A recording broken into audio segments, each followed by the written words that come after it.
I am looking forward to the comeback when it comes to XCN. And why is that? It's because when I take a look at Onyx as a project, I think that really it has a lot going on, but then many people don't really think it does. Now, let me explain. Because even though nothing I say is financial advice, they're actually working on something massive, in my opinion. And that's something called Goliath, which allegedly could be a very amazing layer one blockchain for the world of finance. However, only time will tell whether or not it will be the case. But here's the thing.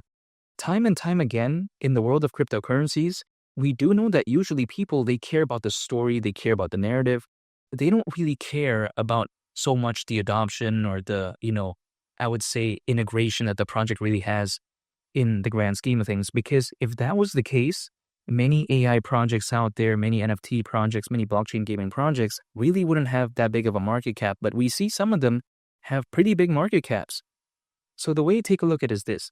As of right now, people seem to be prioritizing, what the project is doing and what it's really trying to do, as opposed to what it actually has in terms of the impact, in terms of, again, the grand scheme of things.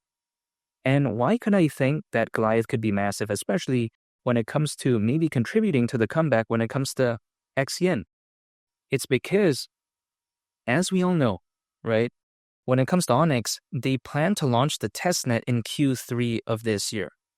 Now, Q3 may not seem like that far away actually right now when it comes to, again, this year. But the way to take a look at it is this.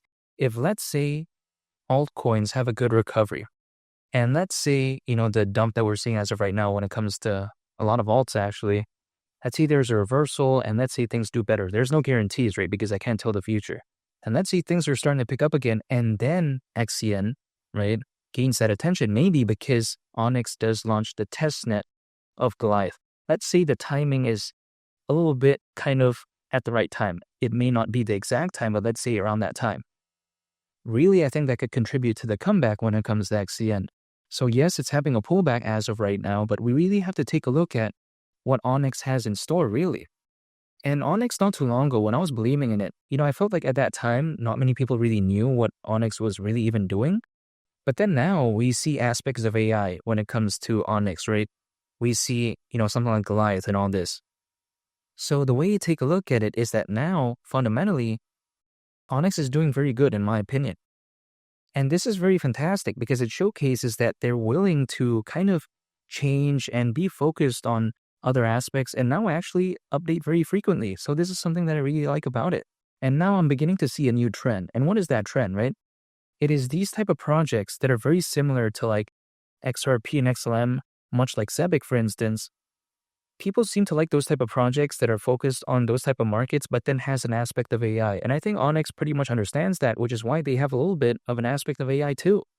And I actually talked about it in one of my previous videos, but even besides that, I feel like something like Zebic has proven that, being a project that is very similar to Ripple and Stellar, but then being focused on AI as well, could maybe be something that people, pay attention to. And why do I think that $1 could hypothetically maybe be achievable? It's because not too long ago, a lot of people thought $1 was kind of bearish, but now $1, because it's dropped so much low in price to the point that it's around a 66x from here. I don't get why I would FOMO into XCN if the price was like at 50 cents or whatever, because sometimes people like to ask me, we need confirmation before and all this type of stuff, but I am not looking for a confirmation. My confirmation is the project being listed in pretty good exchanges, having a good community, having amazing fundamentals, regardless of the price. Because if I based XCN off of the quote-unquote confirmation, I would have never acquired XCN initially, right? Because take a look at when I was first talking about it. The price was doing really bad, in my opinion. So imagine if I had waited for a confirmation, then, what's the point, really? But then, personally for me, now I kind of felt like XCN has proven itself. It has showcased that it has done well historically speaking. Even though I didn't wait for that confirmation, now it has at least showcased that. So in a way, it kind of did prove me right, in a sense, even though I'm not saying I'm going to be 100% correct when it comes to anything. But then I still had the belief when it comes to Onyx. And I think what XCN did back then is a true testament as to how sometimes in the world of cryptocurrencies, we don't really know when things are really just going to peak. Because when I was first talking about XCN, it didn't really do much, and then suddenly it pumped, right? But then take a look at, as of right now, ZBCN, which didn't really pump at all back then when XCN was pumping, now it's pumping very amazing while XCN is actually going down in price. It showcases that when I believe in a project, really, I cannot predict the exact moment in time it does really peak. So then how can I be prepared for a moment like that? That is just by me acquiring my favorite projects, holding and just waiting, that's it. Whatever happens in the short term, the medium term, it is what it is, but I have an end goal, right? My goal is to think about what could this hypothetically be during a fully fledged bull run. Will we see a fully fledged bull run when it comes to altcoins? Maybe, maybe not, who knows?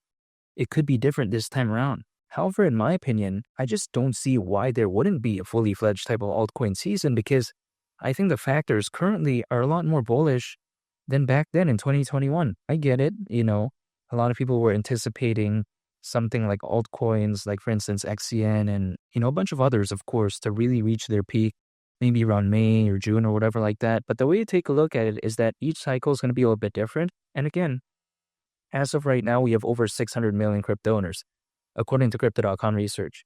And that right there is allegedly more than ever before in history. And also take a look at the number of institutional investors, the amount of enterprise adoption, the Ethereum ETF, the Bitcoin ETF. So I think this bull run could be a lot better than back then.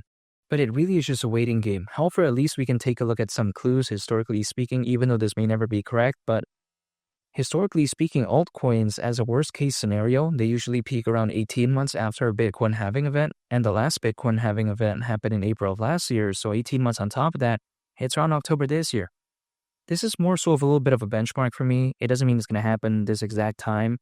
But the way you take a look at it is that, at least historically, as a worst case, maybe it could happen.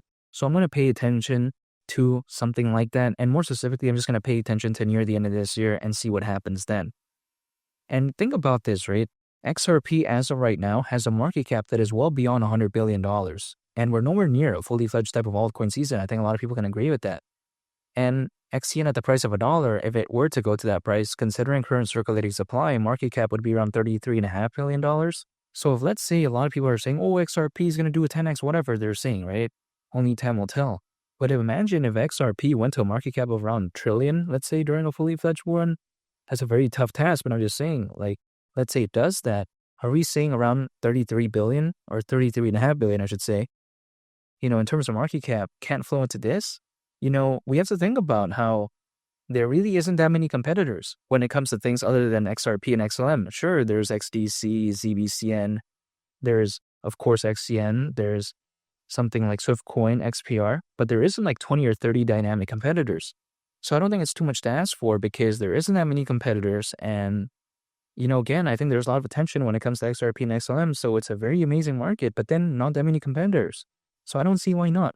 And make sure to subscribe if you gained value from this video. I'd greatly appreciate it. It's only the captain, and I'll catch y'all on the next one. Peace.